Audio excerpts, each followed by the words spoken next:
Hey, Layla here, and it's a cold, gross Thursday. I'm between telehealth sessions today, and I thought I would talk about something that is a tool I use with clients. It came up today, and it's about the question, why? So I have a supervisor who often says, we can really get lost in the why. It's not as helpful. Sure, on some levels, psychoeducation and stuff like that. But what's more important is, how do we proceed? How do we move forward? We can get real stuck in the idea of why it hurts or why we froze. But that why, like I said, is a loop. And it's not the kind of loop you want to get stuck in. It's like being in a hallway without doors. Like there's nowhere to go with why, except kind of this feeling like you're doing something, but you're actually not. You're obsessing and kind of trying to break through something without doing any action or reflective response into a new behavior pattern or thought. To go from why to how. How now? I don't know if you remember, it ages me, but like how now brown cow? I loved it probably because I'm brown, but so here's the shift, the tool that I use. It's about how can I be here with whatever this is, right? Without needing it to be different than it is. How can I breathe into that ache? How can I support my body when I'm, in these thoughts or this moment or this season? Why is really a question that wants control.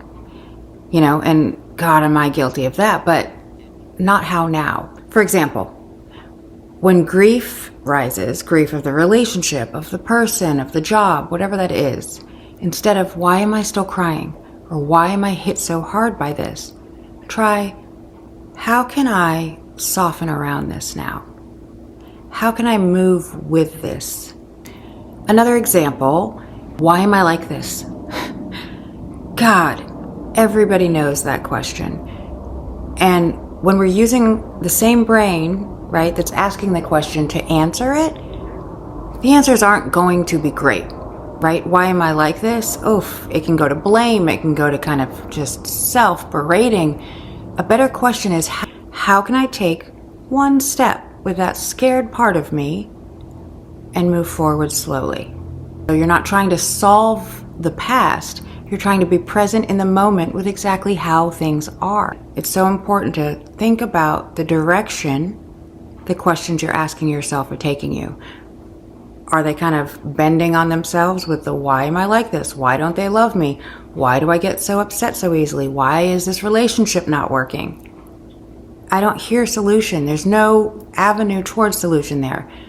But how now can I be more curious about why my partner's pissed? How now can I look at myself and my situation with more compassion? How now can I move forward, even if I'm scared and feeling a little broken, to build more confidence? And just for a quick somatic exercise that you can do anywhere, in the car, on your couch, wherever. I want you to just take a deep breath and think about one why question. That's your limit. And let it kind of present itself, just that one. And where does it land in your body?